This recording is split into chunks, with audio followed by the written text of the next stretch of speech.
The 18th dynasty. If you ever wanted a historical period that defined, peak empire, this is it. Absolutely. We are talking about the golden age of ancient Egypt.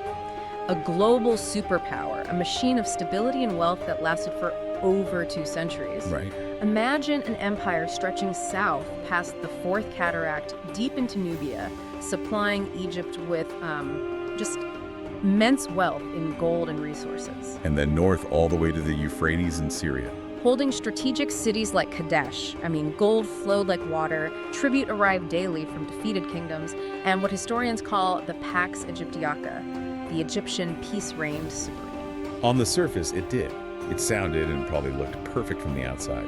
But beneath that glittering facade, seismic internal tensions were absolutely built. That's the core of it, isn't it? It is. The structure of power in Egypt was not, in fact, entirely monolithic. And that's the crucial context for our deep dive today. We need to look at the priesthood of the State god Amun-Re. Based in Thebes, at Karnak. Exactly. Over centuries, this religious institution had grown into an economic and political force that had, metastasized. They controlled enormous tracts of the most fertile land, they operated mines, they managed powerful trade fleets. So a state within a state. Essentially, yes. A parallel state that controlled resources and manpower rivaling the pharaoh's own administration.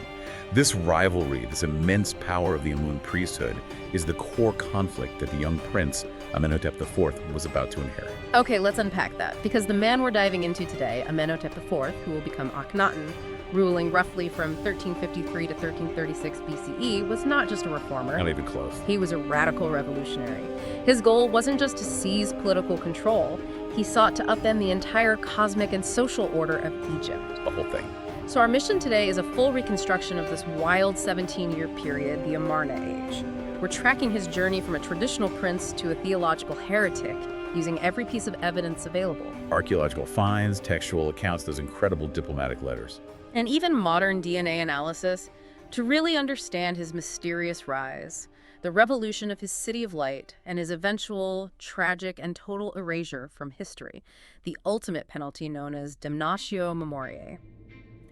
So Akhenaten started life as Amenhotep IV, meaning, innocuously enough, Amun is satisfied. A perfectly orthodox name for a prince. Completely traditional. But his path to the throne is actually one of the murkiest points in Egyptology. What do we know about his early years? Was it a smooth transition from his incredibly long-reigning father, Amenhotep III? It's a point of intense historical debate, focusing on this idea of a co-regency with his powerful father. Right. Some Egyptologists argue quite strongly that this joint rule could have lasted for up to 12 years. 12 years, wow. Yeah, and if that's true, it means the young prince spent over a decade observing statecraft, court politics, the immense power of the Amun priesthood, while he was formulating these utterly revolutionary ideas. So he wasn't a naive upstart, he was a strategist. Potentially. A carefully calculating strategist, waiting for his moment. But regardless of the exact timeline, the new pharaoh certainly began his rule in a seemingly traditional way. He was crowned at Karnak. In the heart of Amun's power base. Exactly. For the first 4 years, he went through the motions, offered the customary sacrifices. Everything looked normal on the surface. But history shows that the seeds of schism were already planted, not in decrees, but in stone itself. How did the building program he initiated at Karnak signal that something was profoundly wrong? This is where the architecture becomes the first undeniable sign of ideological war. In those first 4 years, Akhenaten initiated a truly massive building program within Karnak's sacred precinct. But not for Amun. Not for Amun. The buildings he was erecting were dedicated to his chosen solar god, Aten. And the truly shocking part was the building technique itself. It was a technological revolution. You're talking about the Talatat. The Talatat blocks. Think about traditional Egyptian temples. They required immense, heavy stone blocks, hundreds of laborers, and years of slow work. Right, a generational project. Akhenaten's engineers, however, started using small, standardized limestone blocks. Let's nail down the importance of the Talatat, because this is an architectural detail that tells a colossal story. What were the logistics? Okay, so the Talatat were roughly uniform, about 27 by 27 by 54 centimeters. The single most crucial feature was their weight. They were specifically engineered to be light enough to be carried by a single worker. One person. One person. Think about the implications for speed. Instead of taking a decade to raise a pylon, Akhenaten could build monumental structures dedicated to Aten in months, not years. It's like prefabrication. It's very much like that. It allowed for an unprecedented, almost industrial pace of construction, flooding Thebes with visual propaganda for his new god. And the incredible historical irony here is that this very efficiency ended up preserving the evidence of the heresy. Exactly. One of the great historical accidents. When Akhenaten's successors, most notably Horemheb, later tried to erase the Amarna period, they had this logistical problem. What do you do with thousands of these small, reusable blocks? Too much effort to destroy them all. Right. So they were simply used as inexpensive, convenient filler inside the massive traditional pylons they were building at Karnak. Oh. They were entombed. Wow. And this inadvertent burial protected the art from weathering and total destruction for 3 millennia. It preserved the evidence of the very thing they tried so violently to bury. And the art on those preserved talatat blocks is genuinely shocking, especially when you compare it to the rigid, idealized art that came before. It's often described as expressionist. The reliefs are a visual manifesto. First, the deity itself was radical. Akhenaten wasn't depicted as a traditional god with a human body or an animal head. No falcon head like Ra. None of that. It was purely a sun disk. This disk had rays, and those rays terminated in human hands. Human hands. Offering the Ankh, the symbol of life, only and exclusively to the king and the great royal wife, Nefertiti. That is a dangerous theological message wrapped up in a pretty picture. It's the core of the revolution. This visual representation was a radical declaration. The pharaoh and his family were the only mediators between the divine power of Aten and humanity. So no need for priests. Exactly. No priests, no traditional idols, no obscure rituals in dark chambers. The path to divinity was a single, narrow channel running straight through the royal family. And Akhenaten's own depiction was part of this. We start seeing those famously shocking physical features. That's right. His early portraits already show this deliberate move away from the classic idealism of his father's reign. The strong, perfect body of the warrior king. Gone.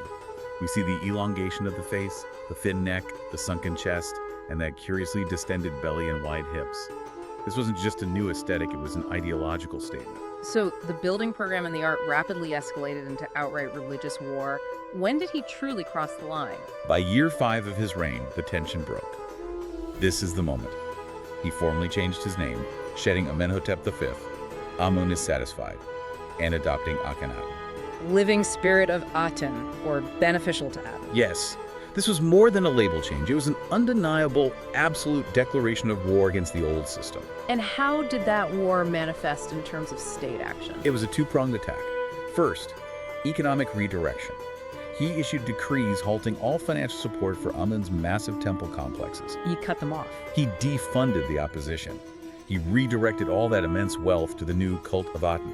And second, and far more drastic, he began a relentless state-sponsored campaign to erase the name and images of Amun everywhere. This wasn't just an administrative change, this was theological vandalization. It was systematic vandalism on a divine scale. His agents chiseled the god's name out of monuments from obelisk tops, even inside the tombs of long-dead noblemen. Wow. The fanaticism reached an extreme degree. He even ordered the destruction of the plural word for gods, Necheru, wherever it appeared. Signaling a move towards monotheism. A definitive move.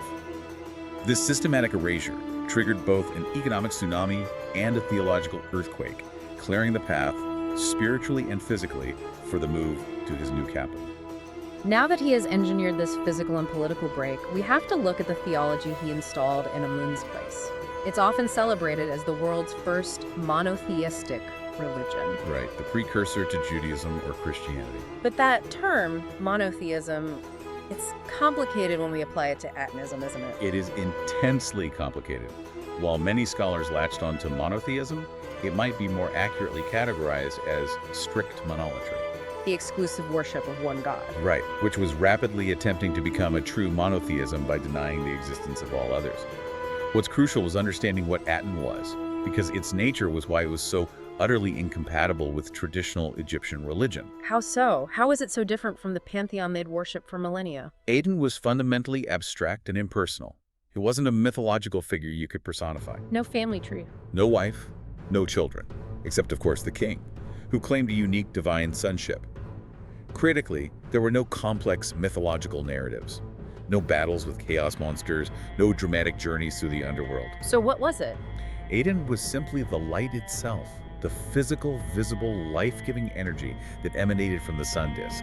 It was pure physical energy made divine. So less a personified deity and more a philosophical concept. Where do we find the clearest articulation of this? Our primary source is the great hymn to the Aten, which was beautifully preserved in the tomb of at Amarna. It's overwhelmingly believed that Akhenaten composed it himself. And what does it say? The hymn is profoundly philosophical and poetic. It describes Aten as the sole creator whose rising in the east brings all life humans wake, animals stir, ships sail. But when Aten sets, the world falls into a temporary death. That makes the hymn feel less like a religious text and more like a meditation on the daily cycle of nature. In essence, yes. But here's the genuinely revolutionary part of the hymn. It's universalism. Right, because Amun-Re was an Egyptian god. An imperial, nationalistic god of Egypt. The hymn, however, explicitly states that Aten cares for all peoples, Syrians, Nubians, Libyans, just as much as the Egyptians. It contains this beautiful passage describing Aten creating a Nile in the sky. Rain. To compensate for the absence of the river in those foreign lands, this reflected a global imperial ambition, moving far beyond the narrow boundaries of the Amun cult. That universality is powerful, but here is the great paradox. Despite Aten's limitless global reach, access to the divine was totally restricted. It is the single greatest contradiction of Akhenaten's religion and the source of its political genius. Access was absolutely monopolized by the king. The core tenet is quoted directly.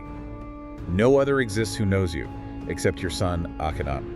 The king held the exclusive divine knowledge. He was the intermediary, the prophet, the primary focus of all worship. So this meant the entire traditional religious ecosystem of Egypt was collapsed overnight. How did this impact the spiritual life of the average Egyptian?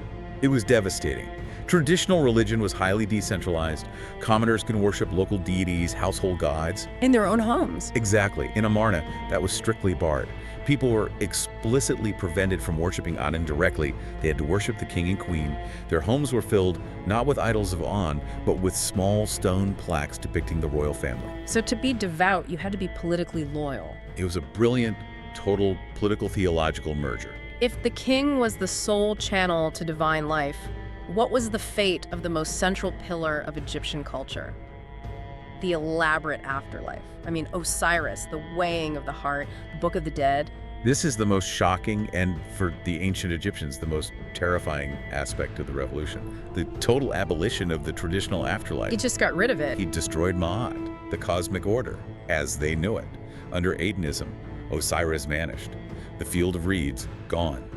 The protective spells in the Book of the Dead, discarded. In Akhenaten's theology, the night wasn't a complex underworld, it was simply oblivion. So how did one achieve immortality or avoid that total annihilation?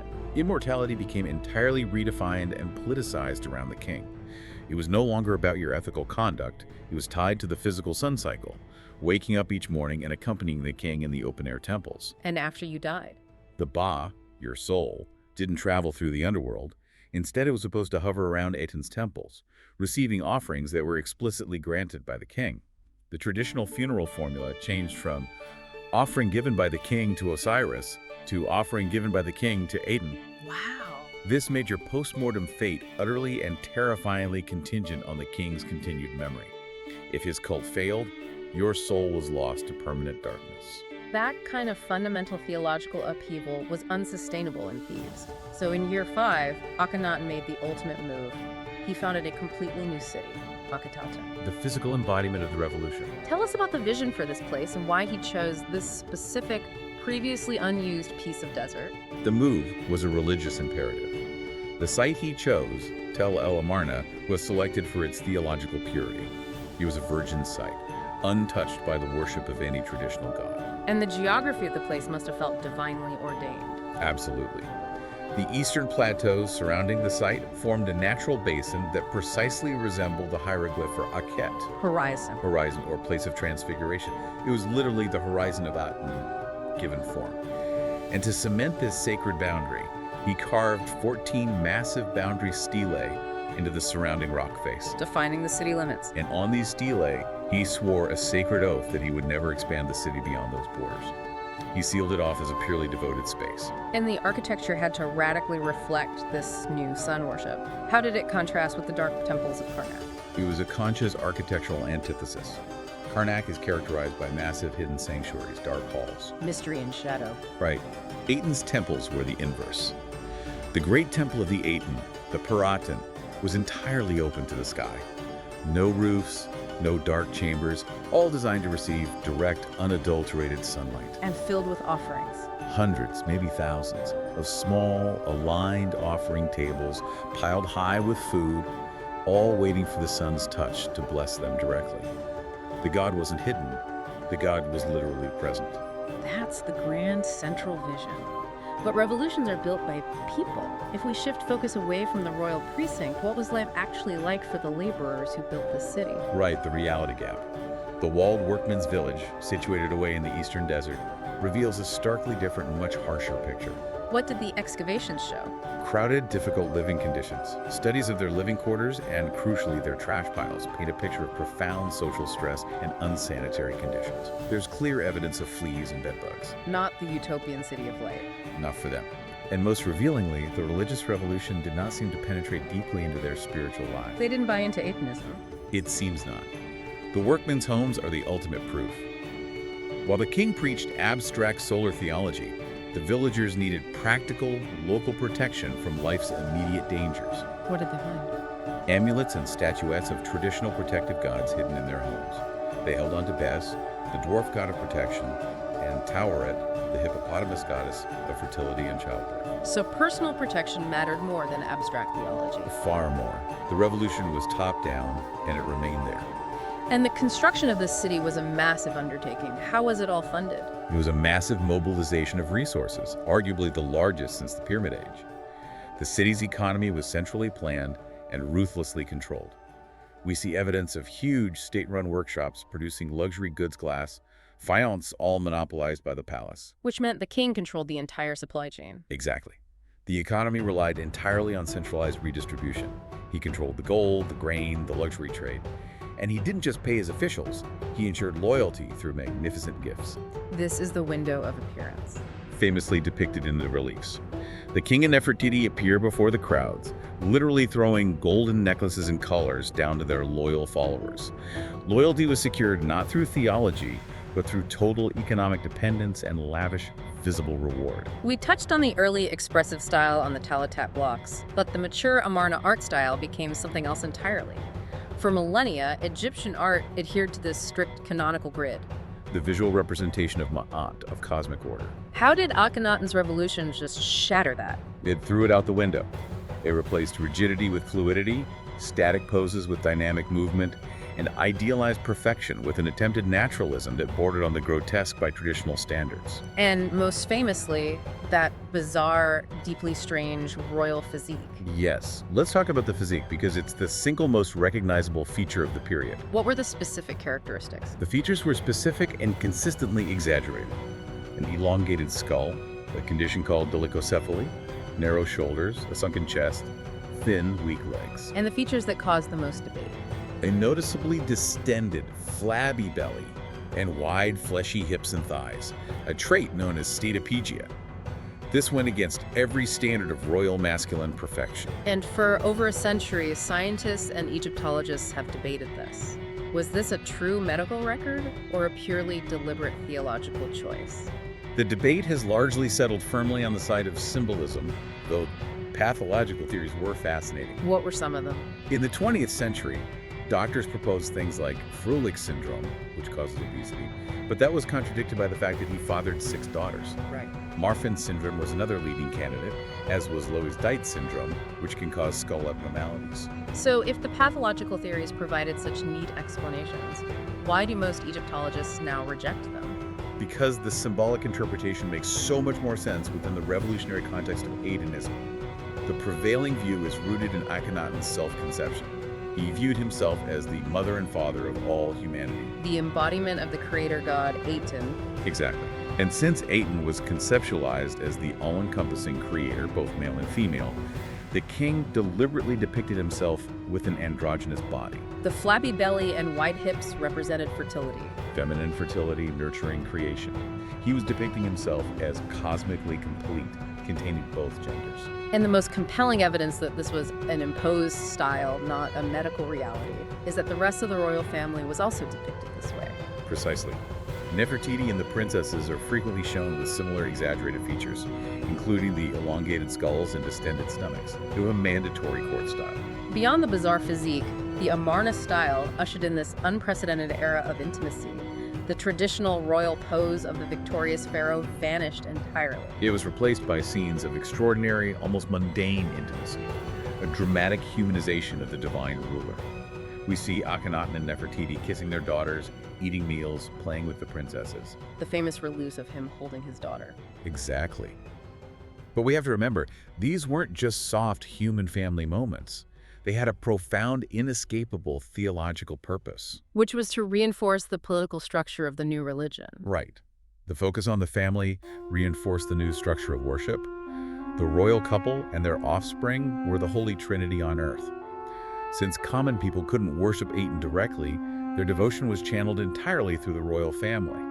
So while Akhenaten was focused inward, radically redesigning theology and building his sacred city, Egypt was still running a massive global empire. It was. And the primary evidence we have for this is an extraordinary accidental archive known as the Amarna letters. A discovery that truly changed our understanding of this era.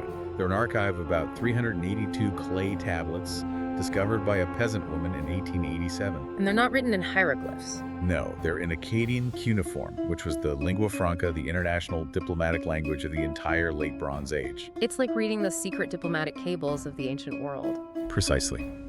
The correspondence fall neatly into two tiers. On one hand, you have the great kings rulers of Babylon, Assyria, Mitanni, and the emerging Hittites. They address the pharaoh as "my brother," A relationship of equals. and on the other hand, you have the vassal rulers, the local governors of Canaanite and Syrian cities. They address the pharaoh with abject deference, calling him "my lord" and "my son." And what do these letters reveal about Egypt's international standing under Akhenaten? Was he engaged and respected? The letters reveal a pharaoh who was perceived at best as distracted and at worst as deeply unreliable and surprisingly cheap. A primary theme is the gold crisis. He was hoarding gold for his city. It appears so. He was either enacting severe austerity or deliberately hoarding it. Give us a specific anecdote. Tushratta, the king of Mitanni, sent one of the most blistering complaints. He accused Akhenaten of sending him gold-plated wooden statues instead of solid gold. His famous retort was, "Let my brother send me much gold, for in my brother's country gold is as plentiful as dust." And the Babylonians were just as unimpressed. Bernaburiash complained that the gold he did receive was consistently underweight and impure. So was this a calculated political move, or was he just completely distracted? That's the critical question. I would argue it was likely a mixture of both. He needed the gold desperately for those windows of appearance gifts, and the revolutionary fervor clearly overshadowed foreign policy concerns. And the most tragic consequences are found in the letters from the vassal states. Particularly those of Ribadi, the ruler of the vital coastal city of Byblos. His letters are heartbreaking. They are. He sent over 60 desperate pleas, begging for Egyptian military protection against encroaching Hapiru mercenaries and the relentless ambitions of the rulers of Amru. He paints such a vivid picture of his isolation. He does. He pleaded, and I'll quote one, "I fall at the feet of my Lord 7 times and 7 times. Like a bird in a cage, so I am in Byblos." He was surrounded, his resources were dwindling, and he fully expected his lord, his son, to send archer troops. But the core tragedy is that Akhenaten's response was largely indifference. This effective indifference led to geopolitical disaster, didn't it? It did. Akhenaten's inaction allowed the situation to spiral. It led to the fall of Byblos, Ribadi's exile and murder, and more strategically, this power vacuum allowed the aggressive Hittite Empire under Suppiluliuma I to expand deep into Egyptian territory. So the revolution at home was causing the empire abroad to crumble. Fundamentally, yes. The distraction weakened the empire's geopolitical position, a crisis that would plague Egypt for the rest of the dynasty. So we have a king obsessed with internal change while the external empire's fraying. Now, let's turn to the royal family and the succession crisis. Nefertiti plays an unusually strong role. She was undeniably powerful, arguably the most powerful queen in Egyptian history up to that point. She was not a passive figure. In reliefs, she's depicted performing the smiting the enemy ritual, A purely masculine rite. reserved for the pharaoh alone. Her participation suggests she wielded authority equal to Akhenaten's, reinforcing the idea that they ruled as a divine co-entity. But the happy family scene suddenly vanishes after year 12. What happened? The final years were marked by abrupt crisis, possibly a severe epidemic. We know several of the princesses disappeared from the records, likely victims. And then came the ultimate mystery. The sudden disappearance of Nefertiti herself. And the simultaneous emergence of a shadowy co-regent named Enkeperor Neferneferat. This co-regent puzzle fueled decades of debate. Did Nefertiti die? Was she exiled? Or did she become the co-regent herself? The prevailing theory, strongly supported by recent finds, points to the latter. A 2012 discovery at Deir el-Bersha mentioned Nefertiti was still alive in year 16, which contradicted the idea of her dying early. So she was elevated. The strongest theory is that she was elevated to co-pharaoh, taking a formal royal name and ruling alongside her husband. Regardless, the throne eventually went to the young boy, Tutankhaten, who became Tutankhamun. And the revelation about his parentage, thanks to modern science, is just stunning. The definitive DNA analysis in 2010 provided a truly shocking picture. The analysis confirmed Tutankhamun was indeed the son of Akhenaten. But who was the mother? The mother, the mummy known as the Younger Lady in tomb KV35, was startling. She was Akhenaten's full sister, Brother and sister. a brother-sister marriage likely to maintain the purity of the divine bloodline. This is now believed to have contributed significantly to the young king's many congenital and chronic health problems. Wow. Now I have to address the final enduring mystery. Where was Akhenaten's body? And what did the DNA reveal about the notorious tomb KV55? KV55, discovered in 1907, was perhaps the most confounding archaeological scene ever found. The tomb was chaotic. Inside was a gilded coffin, but its face mask had been violently ripped off and the royal name erased. The ultimate punishment, damnatio memoriae. Applied even in death. And the mummy's identity was debated for a century. Was it a queen? A young pharaoh? But DNA settled it. The 2010 study was conclusive. The mummy in KV55 was male. He was the son of Amenhotep III and Queen Tai, and he was genetically the father of Tutankhamun, Which means which means it was Akhenaten. His estimated age at death, 35 to 45 years, perfectly matched his reign. The conclusion is that Tutankhamun moved his father's body back to Thebes, but later zealots entered the tomb and desecrated it. And did the mummy reveal any evidence of those bizarre medical conditions like Marfan syndrome? Absolutely not. The study specifically and conclusively refuted those theories. No genetic markers were found. Instead, the remains showed evidence of recurrent malaria and a healed leg fracture. Confirming the artistic style was theological choice, not a medical record. Exactly, a declaration of androgynous divinity. The end of Amarna is often depicted as swift and dramatic, with the popular theory being that a devastating plague ended the era. Right, an idea partly supported by Hittite texts. But has modern archaeology challenged this assumption about a sudden collapse? Yes, very powerfully. Recent excavations, as late as 2024, at the common cemeteries outside Akhenaten have challenged the plague theory. If a destructive epidemic had struck, we would expect to find large, sudden plague pits. And they weren't found. They were simply not found. So if it wasn't a sudden plague, what were the common people dying from? The detailed analysis of the skeletons tells a story of systemic, chronic hardship. The evidence suggests death was caused by a combination of unrelenting hard labor, insufficient nutrition, and endemic diseases. The misery of Amarna. Exactly. It wasn't a single event, but the cumulative, grinding stress of building this city while the entire economy was warped. These weren't people who died quickly, they were people worn down. Following Akhenaten's death, the return to tradition was inevitable. Tutankhamun issued the famous restoration stela. What did it say? It painted a devastating picture. Tutankhamun described a nation where temples were ruins, overgrown with weeds, and the gods had turned their backs on this land. He announced the formal return to Thebes and the restoration of Amun-Re. And his name change from Tutankhaten to Tutankhamun was the final signal. The ultimate symbolic commitment. But the final absolute blow, the actual eradication, came later from the man who ensured the Amarna pharaohs would not exist in history. The decisive blow came from Commander Horemheb, a military strongman, not of royal lineage, but seen as the only one who could restore true cosmic order. He systematically dismantled the entire city of Akhenaten, stone by stone. And this is where the Telatat irony comes back one last time. Yes, Horemheb, the Great Eraser, ironically preserved the evidence. He used those thousands of small Telatat blocks as filler inside his own pylons at Karnak, creating an archaeological time capsule. This erasure was total. Akhenaten wasn't just unlisted, he became an unmentionable non-person. The eradication was complete. Horemheb ordered the removal of the names of the entire Amarna line Akhenaten, Smenkhkare, Tutankhamun, from all official state records. Like the Abydos king list. Exactly. When you read that list, the chronology jumps directly from Amenhotep III to Horemheb. A 17-year period, an entire generation of pharaohs simply did not exist. Akhenaten was referred to in later texts only as that rebel or the enemy of Akhenaten. His name and his radical vision were lost for over 3,000 years. Until modern Egyptology began uncovering the physical evidence in the sands. Hashtag outro dropped. So what we've reconstructed is a history of immense complexity.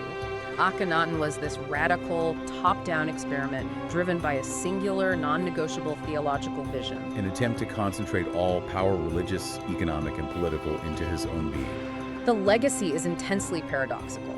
The religion itself failed entirely, but his impact on Egyptian culture was profound, even if temporary. By abandoning the strict theological rules, he inadvertently freed Egyptian art from its conventions. He allowed for that incredible momentary legacy of naturalism and emotional beauty, an artistic shift that was never truly forgotten, even when the old gods returned. It's astonishing that a king whose name was literally chiseled out of history, who was punished with oblivion, has become one of the most studied and debated figures in the ancient world. His story is a powerful testament to the intricate, often violent link between faith, power, and art. And it leaves us with some truly compelling implications, which brings us to our final provocative thought for you to mull over. We established through the Amarna letters that Akhenaten was perceived as distracted and ineffective on the diplomatic stage at the exact time he was crushing the powerful priesthood of Amun at home. So did the religious revolution, by draining state resources and focusing the pharaoh's attention entirely inward, accidentally create the power vacuum in the Levant that allowed the Hittite Empire to expand, ultimately crippling Egypt's global influence for decades? In short, what happens when a leader's spiritual vision becomes so absolute, so all-consuming, that it entirely overrides their political responsibilities to maintain the stability and security of their empire? Think about that consequence as you continue